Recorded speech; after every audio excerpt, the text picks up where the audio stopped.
All right, audio rolling. Can you give us a very big meaty clap?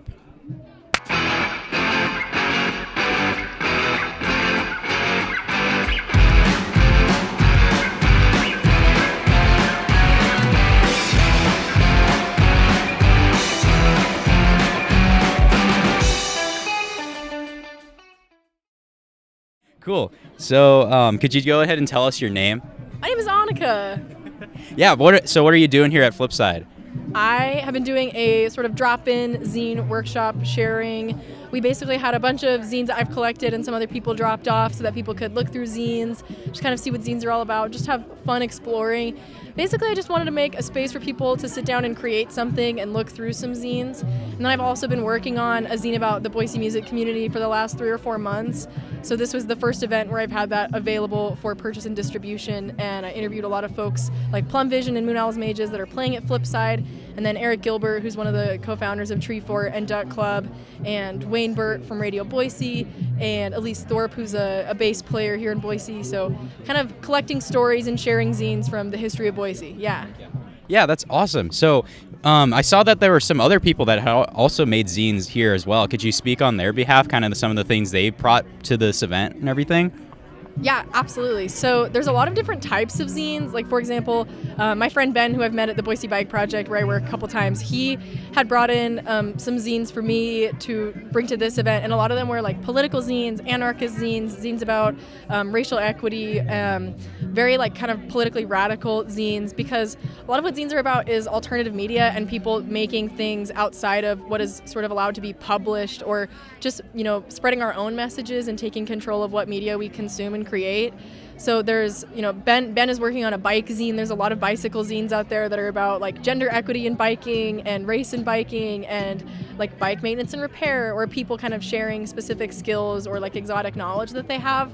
So that's kind of what Ben, I think, is interested in. And that's a really big part of zine making over like the history of zines, is that a lot of it has been very political.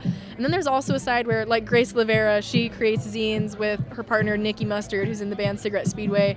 And they are people who just love old things, and like they love VHS and tapes and things like that. And so they make a lot of zines that are about like, again, yeah, the history of music, or like there was a funny kind of Nirvana zine that Nick had made. And Grace writes the horror fashion review, where she creates, she watches old horror movies and then writes reviews of the women's fashion in the old horror movies. And they're really into creating just kind of like fun, goofy zines about whatever they want.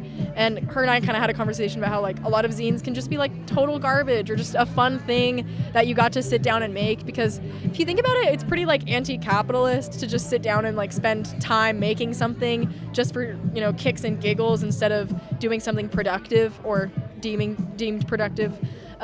So I think a lot of it is just like either like political things, or just having the time and space to make something and be creative. Yeah. Totally. Yeah, could you expand? I know you covered a couple points that are actually featured in your zine, but would you like to kind of talk about in depth what's in the Noisy Boise? Yeah. So the first, I have them kind of structured from not necessarily oldest to youngest, but the like kind of the veteran stories. So I started in the zine. The first story is Wayne Bert, who's the program director at Radio Boise, and he was a student programmer at the old KBSU before it was an NPR affiliate. Nowadays it's Boise State Public Radio. And back in the 80s, again, before it was an NPR affiliate, Wayne was a programmer there, and they kind of had people come in from out of state who turned it into an NPR affiliate. And Wayne had a lot of excellent stories about kind of the underhanded way that they basically fired all these student programmers back in the day. And then there was some really crazy stories about the ways that programmers revolted. So those stories are in the zine. And then the next interview was Eric Gilbert, who again is one of the co-founders of Duck Club and Tree Fort and Flipside here. And a lot of what I talked to Eric about was kind of how Boise has changed over the last 10 to 20 years, and how, you know, a major point that Eric brought up in the zine that's talked about is how Boise used to have a really big lack of visibility to the outside world, especially in terms of creative things. So a lot of bands just wouldn't stop in Boise because they didn't think there was anyone here worth playing for. And so now with Tree Fort, which was a very intentional decision, like they intended to make a multi-day festival as opposed to just a singular venue, because it calls bands from both inside of Boise and outside of town, which really is beneficial to both touring bands and local bands. And also a lot of what Eric and I talked about was how these multi-venue festivals are intended to activate dead spaces or activate underused spaces, which is a lot of what we're seeing here at Flipside, which has been really awesome to kind of see how Eric's points manifested at this festival, like the 34th Street Garden area where they're having a free show and they have food trucks and different vendors. So that was kind of a lot of what Eric and I talked about, was basically just trying to use places in Boise that we have that are great spaces but just don't get to see a lot of events like this. And then I also interviewed Elise Thorpe, who is an old bassist, she's not old, she's a bass player from the 90s in Boise, and she moved to Seattle for a couple years and then came back and said in our interview that music was what brought her back to Boise. And so I kind of talked about in that interview how Boise's music community is different from other major cities or from bigger cities like Portland and Seattle, and why our community is unique and special, and also just kind of why we want creative people to stick around here. And then the final two were kind of case studies on what I talked about in the previous interviews with the other folks. So I talked to Moon Owls Mages and Plum Vision, both younger bands here in Boise who are just really kicking up a storm and gaining a lot of popularity and a very loyal fan base. And kind of what I used them basically as concrete examples of the points that Eric and Wayne and Elise brought up about the history of Boise and how music has changed over time. That's so awesome. The next thing I wanted to bring up, just more specific to like zine making in general, but kind of what would you give, like what tips and kind of starter advice would you give to someone that wants to make their own zine? Like what's the technical process, the steps that you can take, maybe even different styles or techniques you can employ and whatnot, like copying and printing and scanning stuff or collaging? Like what would you tell to someone starting off making zines?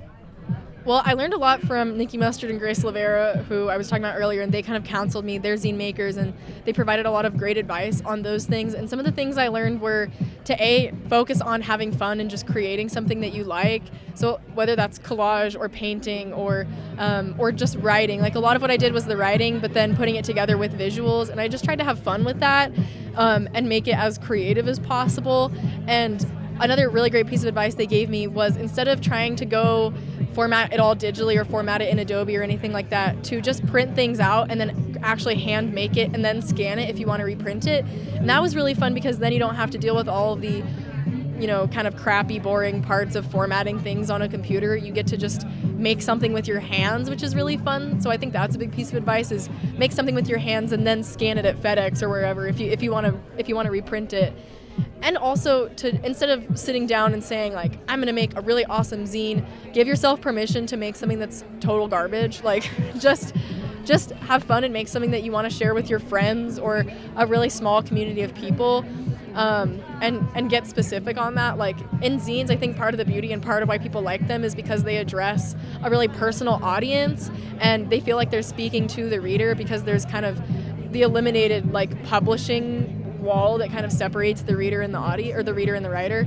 So I think a big part of it is just like writing for somebody that you care about, or writing for your friends, or putting something together that you can just share because it's fun and you enjoy it. And I think those are kind of my biggest things: are have fun, make it with your hands, and also don't let it take too long. Like, I think I drew this project out over I was like 3 or 4 months. And I think one of the big things that I learned was eventually you just have to stop working on it. You just have to say, I'm done with this. It may not be perfect, but zines aren't supposed to be perfect. And so just give yourself permission to make whatever is going to be created, and just have fun. Yeah, awesome, cool. Well, we're probably gonna wrap this up. Do you have any like closing statements, any shout outs that you want to give out, or anything specific you'd want to talk about to close out? Well, thank you to Preston for taking several of the photos that are in the zine, and also Karina Stadler for taking several of the photos. That was a really nice element to have included, was pictures of the actual bands playing. Thank you to all the people that did interviews, Mages and Plum Vision and Eric and Wayne and Elise. And I give a thank you to Carson in the zine too, my partner, who is the drummer in Moon Owls Mages, because he created the cover and a lot of the visual designs that are in the zine. And I don't know, just having that creative force was great. And also thank you to Storyfort, which is, I'm an intern, so I created the zine kind of through my internship and had a lot of creative support through that internship with the organization. And I think that's kind of all the people I want to say thank you to. And thank you to everybody that is interested in zines and anybody that buys and reads this zine. It's been a really fun process, and I appreciate anyone that takes the time to sit down with it. Thank you, Anika. Thanks, Preston. I appreciate it.